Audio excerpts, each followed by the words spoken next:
Alright, guys. This is gonna be a bit of a different type of video style. I just realized my tablet can screenshot videos with audio, so yeah.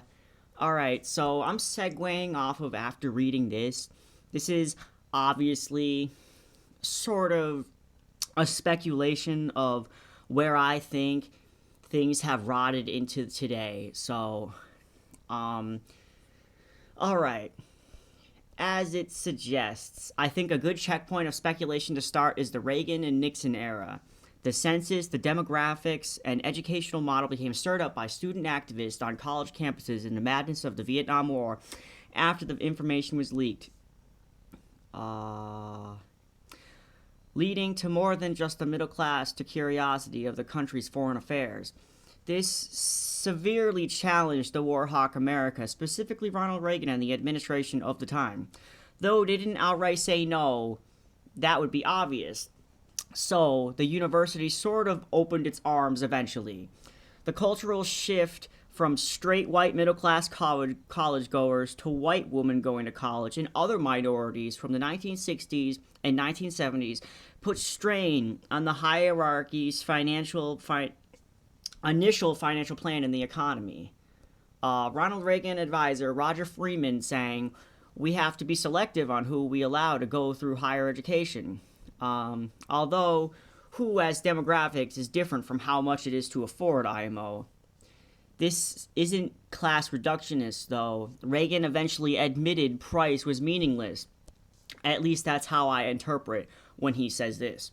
First, we made it plain that that intuition must be accompanied by adequate loans to be paid back after graduation, and that scholarships should be available to provide that no deserving students should be denied educations due to lack of funds. More importantly is the false impression given that enrollment in the university is now in some way based on the ability to pay. That is not true. Eligibility for the university is limited to those at the top 12% scholastically. So he's already basically admitting that there is a specific type of people that are allowed to be educated in the way that everybody at the time wanted when they were rising up. Anyways, on this principle, 88% of the high school students cannot go to the university regardless of their finances or their desires. That's awful. California colleges were very affordable prior to 1960s America, but Reagan shut down 28 colleges in response to the public's awareness and educational needs of the world around them in war realization, sending in the National Guard and police to confront the protesters, arresting 1,000. I'm sure there was more, but that's just the rounding off, I guess. So hikes on tuition costs and student loans were put on the backs of the people as a type of debt peonage for wanting diversity. Or what Reagan said, the deserving students, who I guess no longer were. The administration against the youth as they were becoming an, quote, educated proletariat in their eyes. The expense college became to be, ruining it for everyone, with student loans creating a disinterest thinking it's not worth it, all in the name of discrimination. But it's more or less everyone's problem, likely not seen as its original intent. So it's just like people who now have the debt, it's just blamed on the youth now. This phantom aspect of the Reagan administration is still with us today, especially the still potent rhetoric about leftists being the new communism, socialism, or compared to Islamic extremists. Our culture and economic structure functions on individualism, so America goes psychotic as it doesn't know how to react towards collectivism and stereotypes the only model it knows onto the left. Years before the college uprising in America, the politicians saw the 1968 uprising in France via student protest, which collapsed the economy for their cause. Now, there's a whole history to go into the France situation, but I'm not dealing with that right now. The sources I have put at the end of this. In 1986, demographer Ben Wattenberg attended a policy and ethics meeting William Buckley Jr. was the honoree, giving a speech along with Ronald Reagan, a toast by Gene Kirkpatrick, Donald Rumsfeld, and Paul Nish. Military budgets like Star Wars were proposed. Ronald Reagan's aggression towards Angola, Nicaragua, and Afghanistan were praised. The State Department mocked for not knowing the dangers of the real world. To Ben, all these individuals had criticism of the changing world order that he went over in The Birth Dearth. In 1986, Ronald Reagan had signaled to a task force plan called The Family, Preserving America's Future, involving topics listed in the Dearth Birth: divorce, education, taxation, poverty, and welfare reform. Ben mentions that this task force wasn't openly a natalist bent, but definitely implied. So I will be obviously mentioning, if you've been paying attention, I mentioned the natalist aspect only to kind of signal to Ben Wattenberg and the demographics. So, yeah, I'm not trying to be weird. I'm just using the language that these people seem to be focused on in the dynamic. All right. Just for the background on the people involved in the policy meeting, explaining the background of the people involved. William F. Buckley, who was the founder of the modern conservative movement, though I should have edited that away. William F. Buckley and his legacy is the most disturbing in my opinion. Buckley and people who agree with his worry all come to the same conclusion. Equal education is damaging to their weak hierarchy, so they scapegoated equality as the image of old socialistic stereotypes and communists. As one outspoken supporter, James Freeman, states, "Nobody looks to the Ivy League for a balanced political discourse, but a new report suggests that at least one college campus, the stifling of conservative views among faculty members is nearly complete." And Buckley has pushed this fear of leftism and atheists rising to power over their strict white man's land. And I say white man's land actually to signal Jane Elliott, because that was her main dog whistle against these fucking conservatives. Anyways, but not necessarily using those words, unlike his take on civil rights. Quote, William F. Buckley was a public intellectual commentator and founder of National Review, the magazine that arguably launched the modern conservative movement as we know it today. Would there even be a conservative movement without Buckley's leadership? And if so, if he is responsible for the Trumpist turn Republican Party has taken, does Buckley bear some blame for the direction in which conservatives has developed? In fact, it's almost like Buckley was the instigator of the Confederate appeal. During the late 1950s Civil Rights Act, he commented black people shouldn't be able to vote, and wrote in the National Review, quote, "Why the South must prevail." Reagan and Trump's "Make America Great Again" overlapping with Buckley's lineage and attitude, and apparently Stand Back and Stand By resonated. As William F. Buckley's grandnephew, L. Brent Bozell IV, had attended the January 6th Capitol riot that Donald Trump invited. So we already see like this weird connection from the 50s and a legacy of Buckley attending this shit. So there is a modern conservative that has a movement dynamic that has always been waiting for this to happen. It is insane. All right. Again, the sources are at the end. I'll head back to that.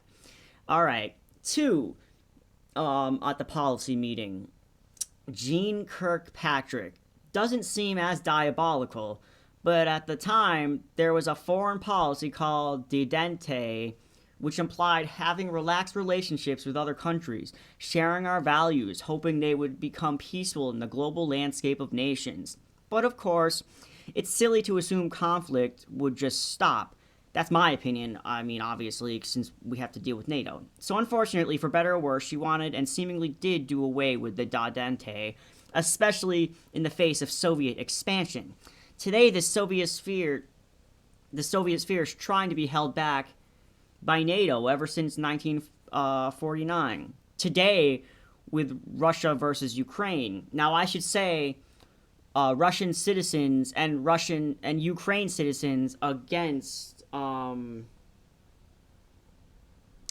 Putin, because this isn't just purely about Russia versus Ukraine, because there are innocent lives in Russia, and so we can't just associate them all with Putin's grand scheme and his totalitarianism.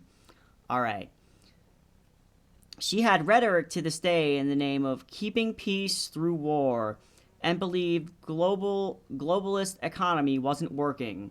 Called for the United States to, quote, abandon the globalist approach, which denies the realities of culture, character, geography, economics, and history in favor of vague, abstract universalism.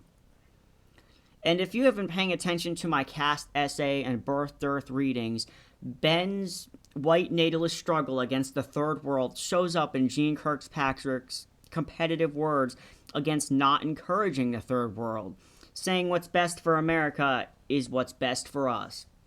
Now, this could be true. I just think this gets hijacked into a way more dark theme for our country to attack, even if the third world needs help. Anyways, quote, security in Latin America.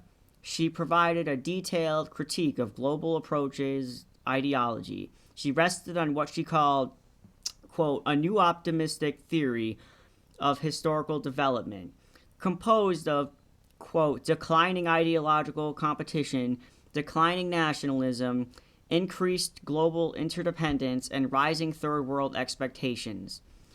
In response to those trends, the global approach promoted the U.S. abandonment of the regionally focused Monroe Doctrine, trusting that hemispheric continuity was no longer needed for American security. The United States should assume a disinterested internationalist spirit. I feel like this is kind of crazy, even if we do have to make sure we're safe in the face of dangerous people in the rest of the world. But I think that's a little... anyways. So being against globalism, international relations, etc., she would be very freaked out by today's America.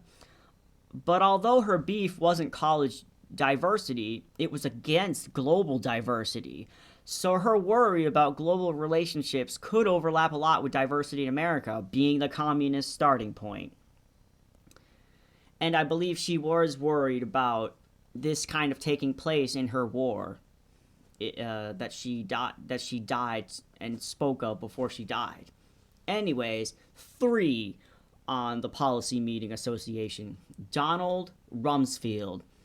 I think tops these two, as he orchestrated the wars in Afghanistan and the Operation Shock and Awe in Iraq after the 9/11 attacks, putting us into the position for 20 years in Afghanistan.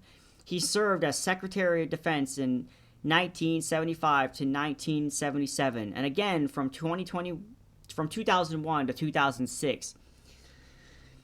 He used this chaos as an excuse to mass torture people, a 2009 Senate report explaining his gross deeds. The abuse of detainees at Abu Ghraib in 2003 was not simply a result of a few soldiers acting on their own. Interrogation techniques such as stripping detainees of their clothes, placing them in stress positions, and using military working dogs to intimidate them appeared in Iraq only after they had been approved for use in Afghanistan and at Guantanamo. Rumsfeld authorization of aggressive interrogation techniques, written with emphasis, and subsequent interrogation policies and plans approved by senior military and civilian officers conveyed the message that physical pressures and degradation were appropriate treatment for detainees in U.S. military custody. all in the name of lies of weapons of mass destruction and never apologizing for military deaths and the citizens' lives upside down. Rumsfeld, appointed by Nixon in 1968, worked for implied white natalist economy revival, stripping Medicaid and food stamps from low-income households. Obviously, this affects poor white people, but we know this was an attack on minorities, despite white people being the majority who received them. In an article by Vox, we literally do a 360 back to Ronald Reagan. This was perhaps best captured, quote, this was best captured by Ronald Reagan during his 1976 presidential campaign when he frames welfare recipients as con artists. He noted that an unnamed woman in Chicago has, quote, 80 names, 30 addresses, 12 social security cards, and is collecting veterans' benefits on 4 non-existent deceased husbands. She's got Medicaid, is getting food stamps and welfare under each of her names. Her tax-free cash income alone is over $150,000. So I'm guessing this was a lie. Either way, this was used to judge minorities. This is because I believe there is always this stereotype that minorities are using this. Anyways, Reagan was speaking of a woman named Linda Taylor, who is called a welfare queen in Chicago press. Her crimes were much more extensive than fraud. She was investigated for homicide, kidnapping, and baby trafficking, among other crimes. But Reagan's description of her contributed to the stereotype that black women con their way into and then improperly used public assistance, a stereotype that continues to affect discussions today. Some experts argue that the use of the term, quote, welfare reform is racially coded, serving as a dog whistle that positions public assistance as an unfair advantage given to minorities. To bring this back to immigration with obvious political resistance, my guess is the social dynamic of activism of the student protests 1960s to 1970s against the wars promoted emotions nationwide, establishing the Refugee Act of 1980 to lend their hands to the people of Vietnam, which goes against the natalist, southern, and conservative plan that has been structured since the 1950s and into the Trump era. This 1980s act was a severe palate cleanser compared to the early 1700s and 1920s immigration policy, breaking the white stereotype of our country. Though this has happened, thankfully, in small bursts in our country, the Refugee Act of 1980s plays into our modern-day asylum seeking. Now, here's just the sources. You can look them up if you want. Anyways.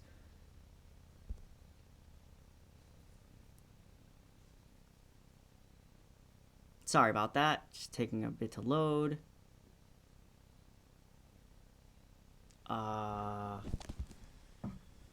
Alright. So I am reading this article a little bit just for other resources and lore.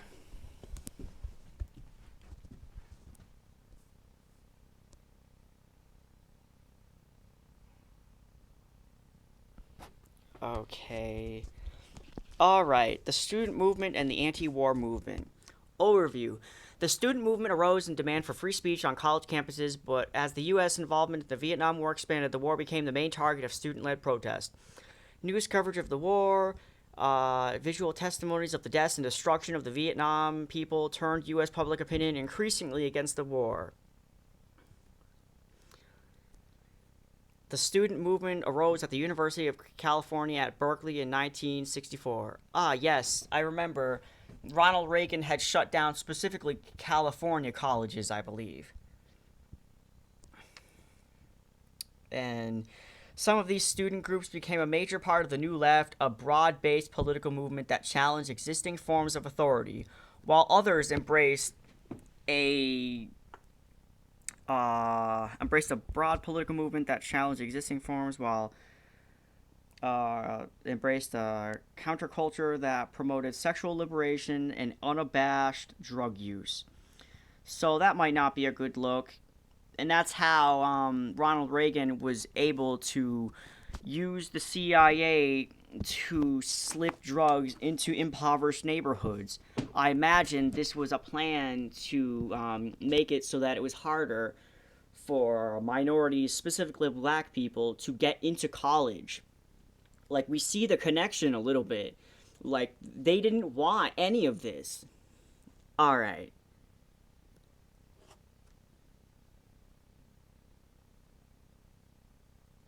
Um, and so it is my guess that the student activists and their need for change has pushed this Refugee Act of 1980 into reality. The Refugee Act of 1980, in the aftermath of the Vietnam War, a need for the change in American policy concerning refugees. Um, Although this doesn't really have much to say about student activists, this is severely telling and coincidental. It severely plays into the attitudes that the activists changed the rest of the country's landscape and way of thinking about it. So I think this is good. You know, you could consider America somewhat considers this a failure because when we left, I believe that there was chaos that ensued. Even though what we did over there was atrocious and we kind of destroyed a lot of their nonsense, we destroyed a lot with our nonsense. Um. Oh yeah. Okay, so this plays into asylum actually.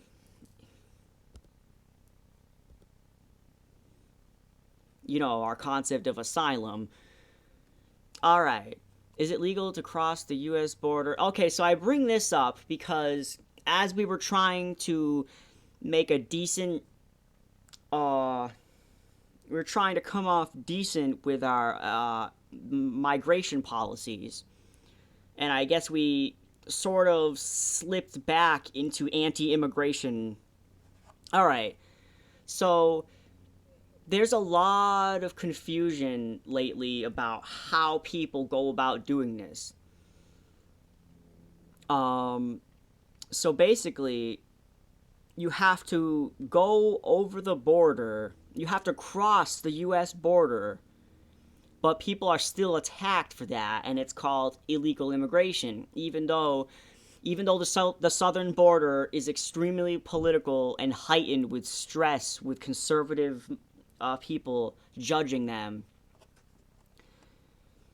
What is asylum? Asylum is a form of protection granted to individuals who can demonstrate they're unwilling to return to their country based on well-founded fear of persecution on account of. Yeah, so this claims that there's more than just race and nationality, but unfortunately, the past immigration acts have always been about race and nationality. Oh, excellent. Uh, Alright. The right to seek asylum was incorporated into international law following the atrocities of World War II. Congress adopted the visions of the Geneva Refugee Convention, including the international definition of a refugee, into the U.S. immigration law when it was passed the Refugee Act of 1980. So yeah, this is heavily connected.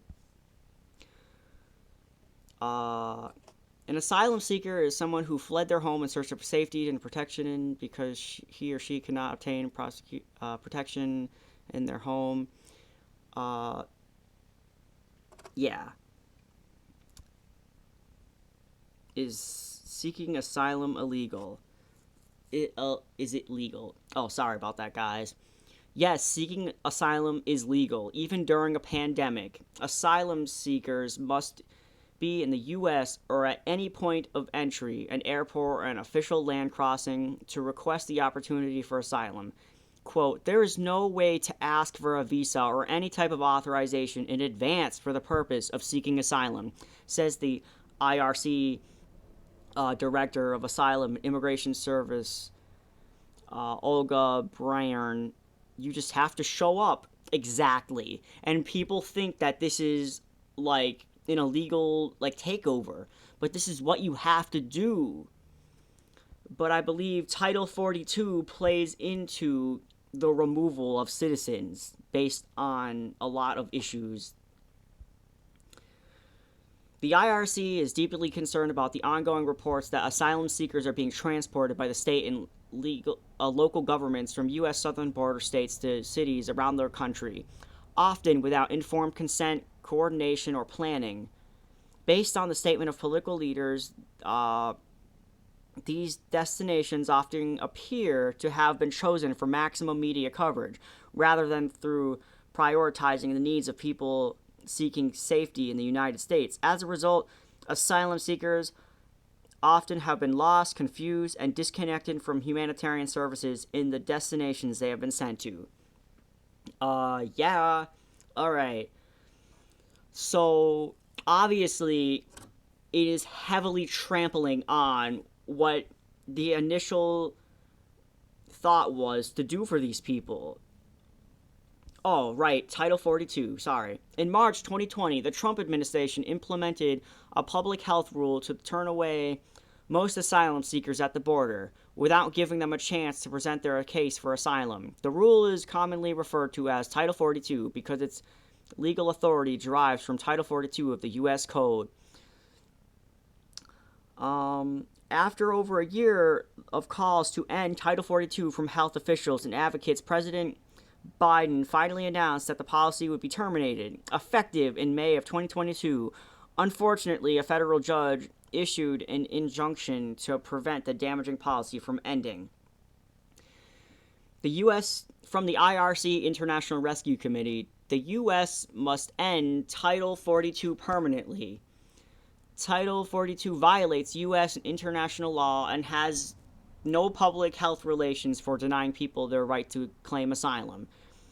This proposal would further strain the Mexican asylum system and return people into danger. So I've also heard that people have documents or whatever, but they're just lost or whatever. Like they're thrown out or something like that.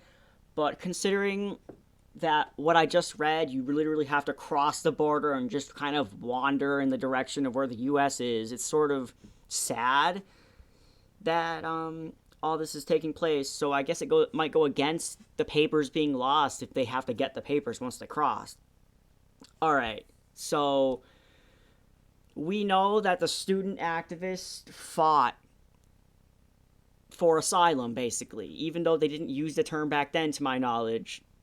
This is literally what it's come down to. And this next thing is really sad. Now, I don't mean to be a buzzkill or whatever, but I think this is kind of, it's almost necessary to talk about this.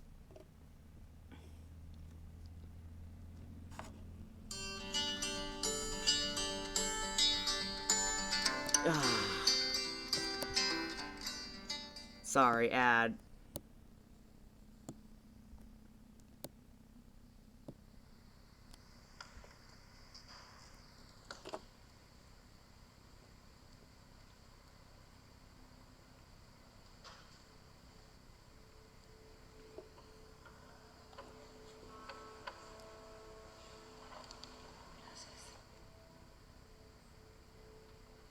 Good morning, ladies and gentlemen.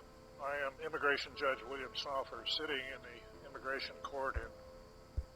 How much do you want to bet if we actually cared about these people's well-being, we would have had actual language translators who are involved? Not just a technological approach, but we're in 2022. We have such intense technology. We could easily have activists force judges to be able to know multi languages. So this is bullshit. Portland, Oregon. These are removal proceedings in the matter of Lisa Gonzalez. The respondent is present in court, but without an attorney. For the government this morning, Mr. Shore is appearing on behalf of the Office of Chief Counsel. Also present here in court is the Spanish translator. Now, to the respondent, do you speak and understand Spanish? Sí. Do you want this hearing conducted in Spanish? Sí. Government charges it. Yo, this lady looks old enough to be here, right? But soon you'll see how messed up this is. You're a native and citizen of El Salvador, and that you are present in the United States. Like, she at least looks like 13 or something, right? Like, I could be wrong, but like, I mean, I guess that's where I would draw the line. Like, if once you're younger than, like, god damn, like, younger than 13, you shouldn't be separated from your family. I think a 13-year teenager can talk to someone alone, at least. Without legal permission or parole. Have you talked to an immigration attorney? No sé. Do you have an attorney?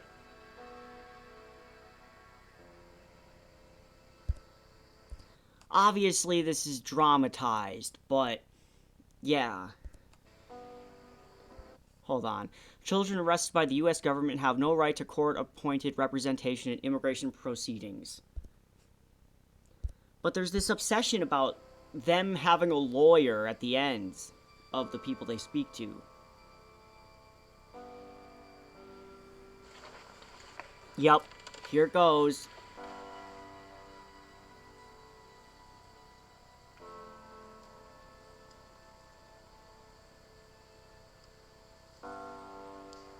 Are you a little nervous this morning?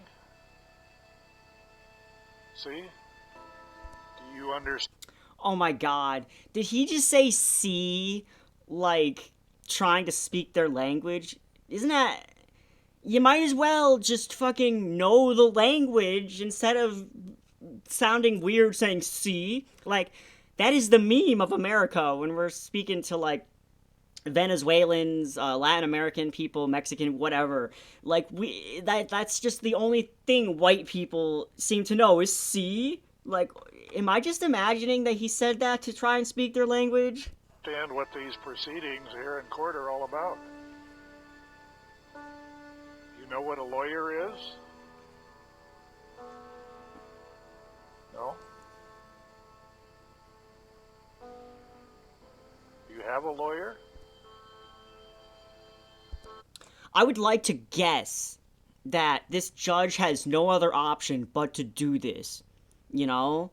Like, maybe he doesn't want to be put into the position where he's talking to this literal, like, 4-year-old or some shit who's clueless, probably isn't thinking about everything that's happening right now, probably wants to go back home or be somewhere new as a home in America, at least, you know?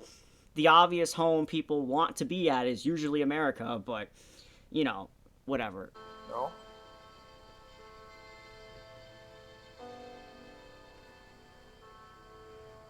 Justice.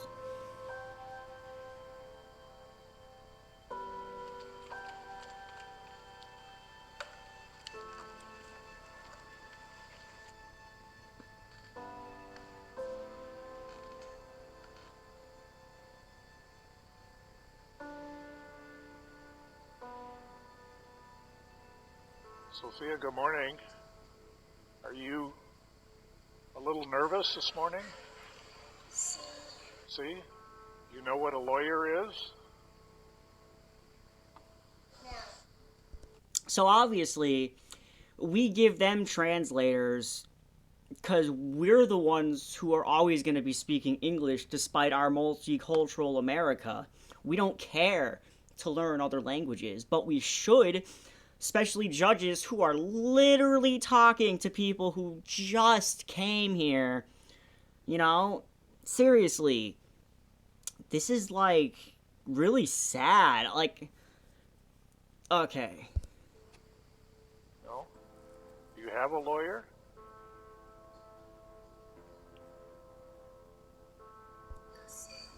How much of a troll does this judge sound being like, do you, little girl, have a lawyer? Like, what if she busted out, yeah, I have 6? Like, would the judge just be like, oh, doesn't matter, presses the button? Like, what the fuck?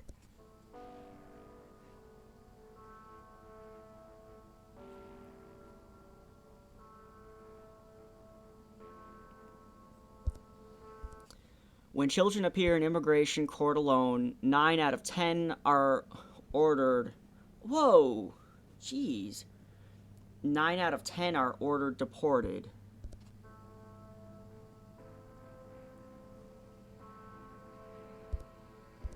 When children are represented by the lawyer, immigration courts have allowed almost half to remain in the United States. Alright, so this might be irrelevant, but I believe in the 1930s, 1940s, we deported like 500,000 Mexican who were a mixed bag of illegal and legal immigrants. So it's like we probably didn't care to determine who was legal or who was not. It's just like a generalized, alright, get out of here. I don't know why I'm making him sound fucking Italian.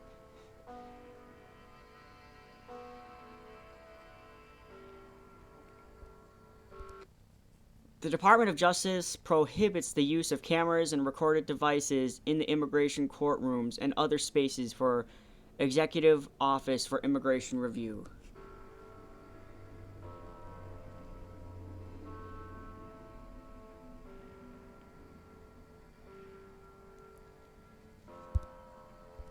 The proceeding film is a reenactment of the typical proceedings involving unaccompanied children taking a place every day in immigration courtrooms throughout the U.S.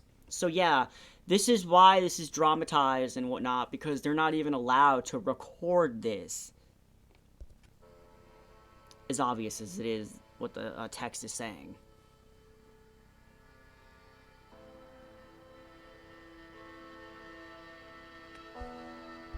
Help support immigration counseling services, effort to provide legal assistance to immigrants. Make a tax deductible donation today. Yeah.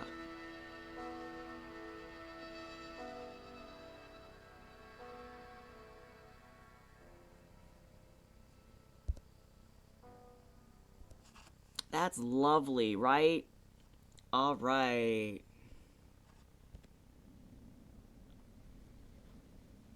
Oh, you see all my Vosh videos. Alright. So this next thing is a little irrelevant compared to the immigration topic. But if you have been following everything that I talk about, everything, the essay, everything, absolutely everything, you know I'm going to talk about this. So I had just gotten done making a video recently about how there's a nationwide abortion ban happening. But the Arizona judge reinstates a strict abortion bill from 1864. You know, we make jokes about, oh, they're gonna send our country back to the 1950s. Like that is the archetype of what we think of when our country is heading back. But it's only getting worse. Alright, a 15-week abortion ban passed this year will take effect on Saturday, but the Attorney General has urged that the near total ban from 19th century should take precedence. Alright. By Eliza Fawcett.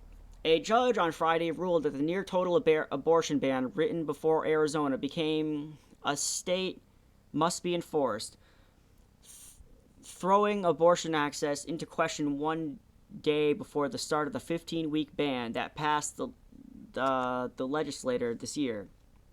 Sorry, I can't read. The stricter ban, which can be traced to 1864, was blocked by a court injunction in 1973, shortly after the Supreme Court in Roe v. Wade determined that there was a constitutional right to abortion. On Friday, Judge Kelly Johnson of Pima County Superior Court lifted that injunction, noting that Roe has been overruled in June and that Planned Parenthood's request for the court to harmonize the laws in Arizona was flawed. I don't really know what that means, but for any of you who know any of the missing lore that I might not know about this, please tell me. Anyways, the 1864 law, first established by the state's territorial legislature, mandates a 2 to 5 year prison sentence for anyone who helps women obtain an abortion. In 1901, the law was updated and codified. Jeez. No archaic law should dictate our reproductive freedom, Brittany Fantano, the president of chief executive of Planned Parenthood of Arizona, said in a statement after the judge ruling. Read more on the abortion issues in America. Yeah, I kind of went over this Lindsey Graham situation, so it seems kind of irrelevant. Part 7, actually, in my essay, talks about that. But it was kind of hard to listen to, I think. Alright, in an interview, Mrs. Fantano said that the organization had stopped providing abortion in Tucson, at the sole Planned Parenthood location in the state where women were still getting them. Quote, I cannot overstate how cruel this decision is, she said. It feels like we're back to square one. Even though abortion remained legal in Arizona, after the Supreme Court's decision this year, it has been all but unavailable, as doctors and abortion clinics have tried to sort out confusion about which law would ultimately take effect. Even politicians disagree on the relationship between the laws, which each include exceptions in the case of medical emergency. Governor Doug Ducey has said that the 15-week ban is signed in March and would supersede the country's old ban. Supersede the century-old ban. But Attorney General Mark Brnovich, a fellow Republican, has argued that the older ban should take precedence. Mr. Brnovich filed the motion to vacate the injunction from 1973. Quote, I have and will continue to protect the most vulnerable Arizonans, Mr. Brnovich said in a statement after the ruling. Ms. Ducey's spokesman, C.J. Karamagin, said that the governor was proud to have signed a 15-week ban and that, quote, Arizona remains one of the most pro-life states in the country. Disgusting. Planned Parenthood Arizona had argued that the state's conflicting laws should be reconciled so licensed physicians should continue providing abortions under the 15-week regulation, with the much earlier law only applying to others performing the procedure. So people are sort of put in a position where they have to get an abortion because contraceptives are either confusing or there's a lack of education. And as soon as they, I bet you as soon as they figure out under 15 weeks, like the people who want to get this abortion, they will make it like 7 weeks or something. Like I guarantee you, once women realize that they have more of a grasp over their biology of their body, these people in power will keep setting it back until like you don't even have a say at all. All right. Judge Johnson, who was appointed by the governor, disagreed. Quote, the court finds that because the legal basis for the judgment entered in 1973 has now been overturned, it must vacate the judgment in its entirety, she said. Quote, the court finds an attempt to reconcile 50 years of legislative activity procedurally improper. Abortion rights supporters like Secretary of State Katie Hobbs, the Democratic candidate for governor, were critical of the decision. Quote, medical professionals will now be forced to think twice and call their lawyer before providing patients with overtimes necessary. with necessary life-saving care, she said in a statement. Jesus Christ. Women seeking abortions have already been traveling to New Mexico, California, and Nevada amid the legal turmoil that erupted in Arizona after Roe v. Wade was struck down.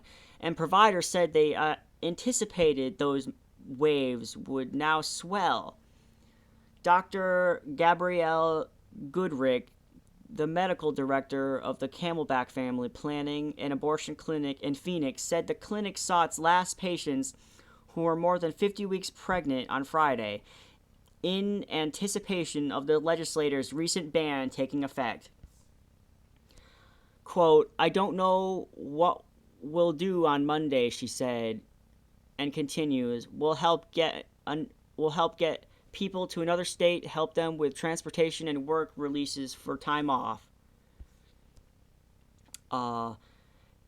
Kathy Hurrod, the president of the Center for Arizona Policy, which opposes abortion, said that Friday's ruling would, quote, "protect unborn babies and their mothers."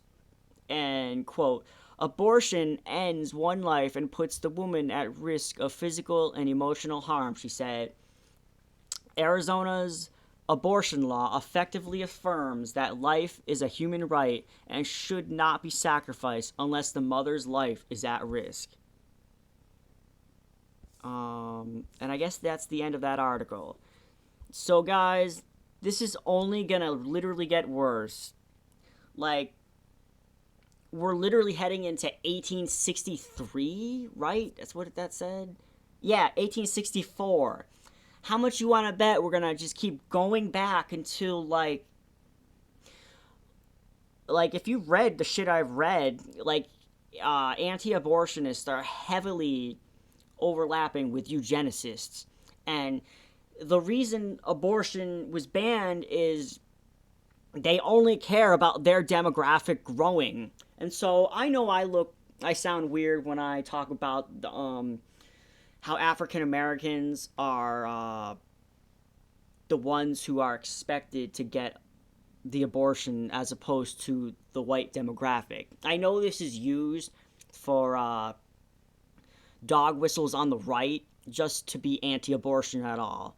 But I think we should acknowledge that anti-abortion is severely, it might as well be racist, honestly. Like, family planning has always been wrapped up in this sick and disgusting twisted mindset of like, think of the children and think of the mother's well-being. But no, they're not. There has been, like, women who can't get abortions because, you know, they're not dying yet. They're not in life-threatening position yet. So, alright, guys. That's all for now.